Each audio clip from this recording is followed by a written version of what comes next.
তো hello everyone, সকলকে শুভ রথযাত্রার অগ্রিম শুভেচ্ছা। তো আমাদের ছাদ বাগানে ড্রাগন ফল হয়েছে রথযাত্রা উপলক্ষে, তার জন্য তুলতে এসেছি। চলুন যাই আপনাদেরকে দেখাই কত সুন্দর লাগছে আকাশটাকে। একটা ড্রাগন ফল গাছ, আর ওই দেখুন ফল হয়ে আছে অলের গায়ে।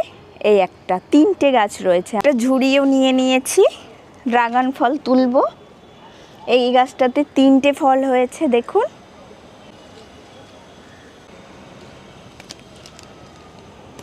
আগে না ড্রাগন ফল তেমন কারোর বাড়িতে হতো না, এখন প্রতিটা মানুষের মনে হয় ছাদে একটা করে ড্রাগন গাছ রয়েছে, অন্তত পক্ষে একটা করে তো রয়েছে।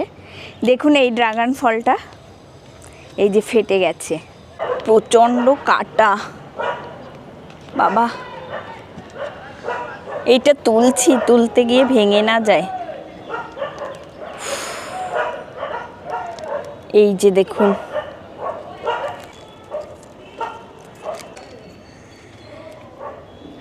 আর এই গাছ থেকে তুলবো দেখুন। আগে ড্রাগন ফলের অনেক দাম ছিল, আমি প্রথমবার কিনেছিলাম এক পিস 100 টাকা দিয়ে। সেটা খেয়েছিলাম, সাদা রঙের ছিল, একটু টক টক লাগতো। এখন আমাদের বাড়িতেই হচ্ছে। আমাদের কাছে যে ফলই হোক না কেন প্রথমে আগে ঠাকুরকে দেয় মা, তারপরে আমরা নিজেরা খাই।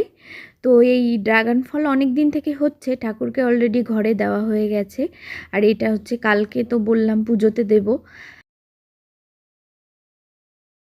4 আর 3 7টা ড্রাগন ফল হয়েছে, তার মধ্যে একটা মানে এতটা পেকে গেছে যে ফেটে গেছে। এই যে দেখুন ফেটে গেছে আর পিঁপড়ে হয়েছে। তো দেখুন ফল পাড়া হয়ে গেছে, মোট 7টা ফল পেড়েছি।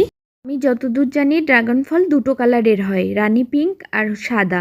তো রানী পিঙ্ক আমাদের ছাদ বাগানে হয়, আর এটা খেতে খুবই মিষ্টি, আর সাদাটা আমি খেয়ে দেখেছি টক। তো ফল পাড়ার পর দেখুন আমি ওয়েদারটা উপভোগ করছিলাম, আকাশটা কত সুন্দর তাই না, মেঘলা আবার রোদ বেরোচ্ছে। দেখতে দেখতে আর ফটো তুললাম।